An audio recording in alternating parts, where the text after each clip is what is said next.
I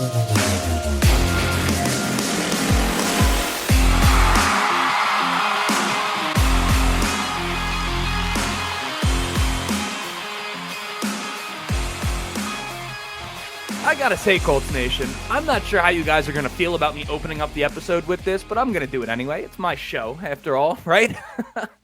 I was absolutely eating up all of that Andrew Luck content that we got this weekend. Now, for those of you who are living under a rock, and I have to inform you about this, I mind you, I'm never the guy. Like, if you're looking for news and you're getting it from me, you are behind in the game. Like, there's people that get to it way quicker than me as far as bringing you something, mostly because I have no sources. I'm just a fan like you. But regardless, Chuck Pagano had a charity event over there in Indianapolis this weekend. Andrew Luck was there, and he was very front-facing, and it's not something that we've seen a whole lot of. And to hear him and his media availability just be so open and honest and seemingly at peace with the way things played out with him and the organization and his career and the fan base and all of that stuff, for me personally, was quite like a cathartic moment. And I get the sense it was for a lot of other Colts fans as well. Now, obviously, he has been retired for quite a period of time, and we drafted Anthony Richardson last year, but something about just how like wholesome it all felt. I feel like, can you remember a time since he retired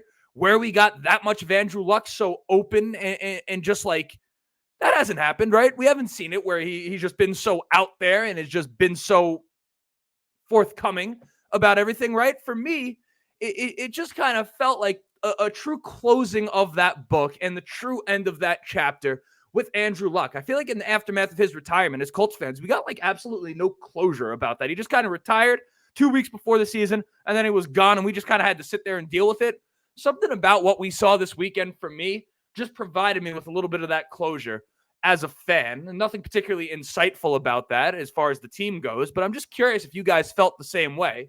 But of course, that is old news, and that is not what we want to talk about over here for the majority of the show. We want to talk about the new news. That is why they call it the news, I think, because it's new, right? Am I just making that up, or is that legit the origin of that term? I have no clue. I'm not that type. Why would I know that, right? But regardless, that's what we want to talk about. And with phase one of the Colts offseason program starting tomorrow, or I guess today, I don't know, whenever it is that you're watching this, as you can see, you're out here on the top here, hand wrong side.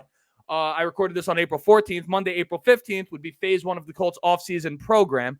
Figured it's a good opportunity to try and inject a little bit of optimism into Colts media, into Colts talk, because I feel like the offseason program starting kind of, if we were to talk about that, the positives would start coming in, and you'll get where I'm going with that. And mind you, not just like blind optimism and like biased optimism, but legitimate optimism about stuff that I feel matters.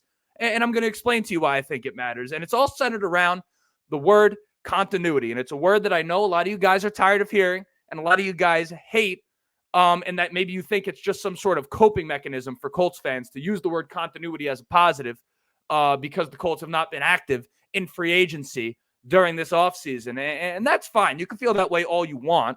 You're wrong. You've exposed yourself as someone who has never played a team sport for an extended period of time. But again, it is totally fine for you to feel however it is that you want to feel. You're entitled to your opinion. Now, as far as what phase one entails specifically, I'd be lying if I said I could tell you legitimately what the day looks like for the Indianapolis Colts. But at the same time, there are really only so many things that they can be doing, right? Of course, there is the physical side of things. You want to talk about getting in workouts as a team. And then, of course, as like a positional unit, like the linemen are going to get their workout in. The corners are going to get their workout in. The quarterbacks are going to get their workouts in, et cetera, et cetera.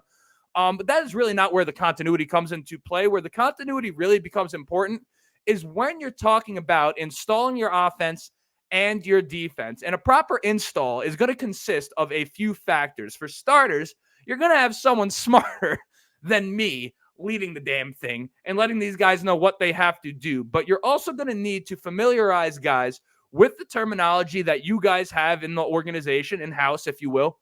And you're going to have to talk about the plays and guys-specific roles on those plays, which change quite a bit from scheme to scheme, particularly for guys changing it. One great example of this would be Bu Allen, who has a podcast, is a former NFL lineman. I just got put onto the podcast. I had heard of him as a player, but not really in like any sort of like I would have remembered him type of sense. That's no disrespect, but there's a lot of guys that come through the league, and as a fan, you can only remember so many of them, right?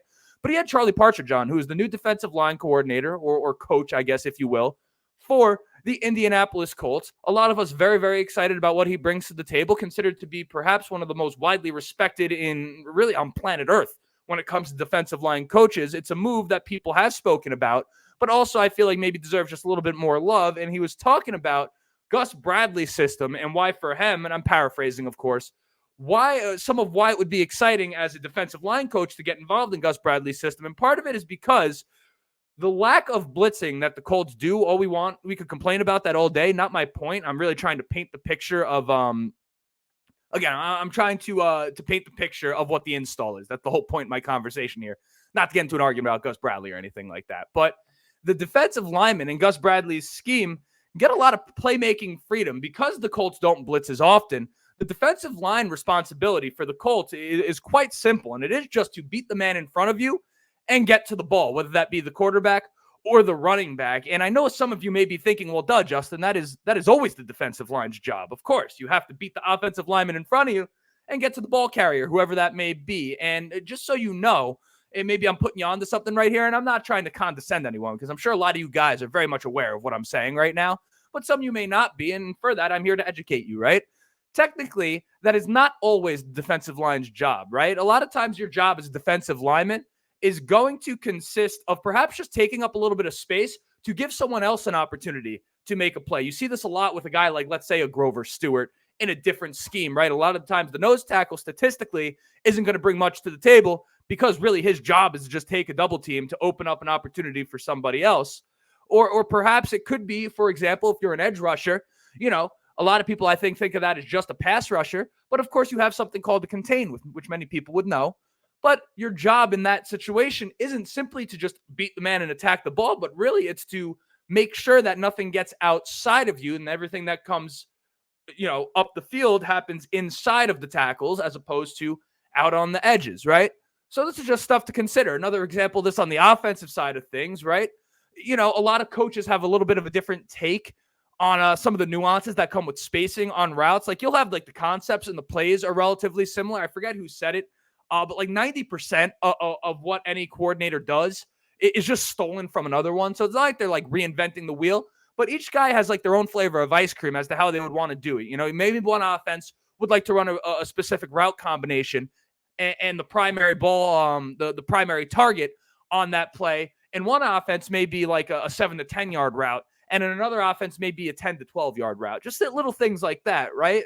But of course, that stuff, again, varies from team to team. And of course, the terminology also, that is its own language. And certain words may mean one thing on one team and another thing on another team. So if I'm just saying words as far as but let's say like the word, like lettuce may mean left somewhere, but it may mean, this is a bad example. I don't know. You get my point though. You could have, so you spend all the time learning the language for one team. And then you go to another team and then they have words that meant something on your last team that they don't mean here. You can just start to see how that type of thing can get very, very confusing, particularly for a simpleton like myself and perhaps you as well, right? So I could go all day with these examples, but the further you go with the examples, the point is really that you start to see the advantage of the continuity and the advantage of having guys around who are already in the building last year as you start to get things started and work towards the upcoming season, because time that would technically be spent teaching something for the first time can now be spent on building upon the foundation that was already in the building last year. So while you're kind of hitting the ground running in that phase 2, which is the building on top of what you had stage, you have other teams who are really just starting at phase 1, which is making sure that everyone understands the words that we're going to be saying that ultimately are going to dictate how we come out and execute on each play. And you start to see how that type of thing may be able to pay some dividends, right? You start to get a little bit of a head start there. You have a little bit of a leg up, and it doesn't even just end right there, right? Because you take the offensive line, for an example, right? Arguably the most important position on the field. I say this as a former lineman, not that I was ever in any danger of playing in the NFL, not my point, but there is no successful play that you've ever seen in your entire life that didn't start with solid protection up front. I mean, the amount of communication and understanding of the guy next to you it takes to be a highly functioning offensive line at the NFL level should not go unnoticed. You cannot dismiss that type of thing. So to have guys who are familiar with one another is really invaluable, particularly in the early parts of the season, right? Where you were playing teams who are still trying to figure each other out. For example, if you want to look at the Texans, right? You're going to have a defensive line. Now, of course, I'm not too worried. If I was a Texans fan, I wouldn't be particularly worried about the defense. But just to speak to my point here, you have the Colts offensive line who's been playing together and knows each other very, very well. The Texans defensive line, they brought some guys in. They let some guys go. That's a unit that's going to have to get used to one another a little bit. And in the early parts of the season, not that we know exactly when the Colts and Texans are going to play, but you have to assume it's in the first 3 weeks of the season. Of course, the schedule not out yet. These are the types of things that can make a difference in winning and losing a game in the early parts of the season. And no, that is not just me being wishful. That is very, very true stuff. So I don't expect all of you to fully understand how valuable this type of stuff is for a team, particularly those of you who maybe did not play a team sport. But when you look at it through this lens, you start to kind of see where, well, actually really not only look at it through that lens, right, but also take into account, I suppose, let me bring the point around a little bit more. You look at it through the lens of continuity, and then you take into account that the Colts were right there for the division last year with Gardner Minshew leading the helm, with Jonathan Taylor kind of easing his way back into things, with a whole bunch of rookies out there, the second youngest team in football, Shane Steichen's first season as coach, and you start to see the path for them to come out this season and be better than they were last year, through AR's return and the continuity alone as something that is not far-fetched or wishful thinking, but instead something that from a football perspective just makes logical sense. Now, that doesn't make it a guarantee by any means whatsoever, but it's also something that cannot be ignored, and we need to be accounting for that as we go and we talk about this team and we judge this team. If we're going to be fair in our evaluation of this team, fair and objective, that's what we try to do over here. That's the type of stuff that we have to make sure that we are not letting get lost and tucked under the rug, because that stuff absolutely matters. And I think it is a reason to feel good about the Indianapolis Colts. So with that, we do have some other stuff to talk about, draft stuff, the topic of trading up, where I stand on that, maybe a few other things. I don't know. Whatever pops up, pops up. But before we get into the rest of the episode, you know what it is. I got to introduce myself. My name is Justin. This right here is the Riding the Bench Colts podcast. As always, I ask anyone enjoying the show, go ahead, shoot it a like. It's going to help me get out to as many Colts fans as humanly possible. If you're listening to the audio version, please leave a 5-star review. Don't leave a 1-star review if you don't like it. Just turn the episode off and get the heck out of here. But I do have a feeling that if you're at this point, you have to at least like it to some degree. I mean, you're well 10 minutes into this video before I'm asking you to do anything, meaning that you had to have been entertained to some level. A like would go a long way. If you keep coming back to the show and you're enjoying it and you've yet to subscribe, we finally hit 2,300. 2,400 is next. We're going for 3,000 by the start of the season. But most importantly, let's enjoy the show. Let's talk in the comments section and be civil. And let's talk a little bit about the draft. And I really do want to talk about the idea of trading up a little bit more, because as it currently stands, it's something that's getting tossed around. And particularly, I think it really comes to life. You had the report by Kelsey Kramer, who I think may be a distant cousin of Cosmo Kramer. She came out, a national report, not a Colts reporter, talking about the Colts trading up for Brock Bowers. And I thought that was a little bit of hogwash. But now you go get the Colts getting Malik Nabers in here for a visit, and you start to say, well, wait a second. Is this something that they view as a possibility? Now, I don't see the Colts trading up to the top 5 or anything like that. I think they really look at that 8 to 10 range as kind of the spot they would be trading up to. And on one hand, the idea of having an Odunze or Malik Nabers, I'm going to leave Bowers out of it for right now because I personally don't love that idea. Maybe I'll talk about it another day. But the idea of having one of these receivers, right? The idea of having an Odunze or Malik Nabers turns this offense into one that I actually would put maybe even above the Houston Texans offense, right? Because with all the talk about bringing in Stephon Diggs, it kind of has people forgetting about what we bring to the table offensively, particularly in the running game when you have Richardson and Jonathan Taylor out there. And you had another big-time weapon on the outside to the Colts offense that was already, in my opinion, an overachiever last year. And then Shane Steichen, second year in. And the offense is about as complete as it gets. I mean, everyone kind of fits into their role. You have a full receiving core. You have an Alec Pierce, who I think is better fit to be just a little bit, just on the field a little bit less. Like, I think if you had him as a wide receiver 4, he's really valuable. As a wide receiver 3 and really your second outside guy, I don't think that's ideal.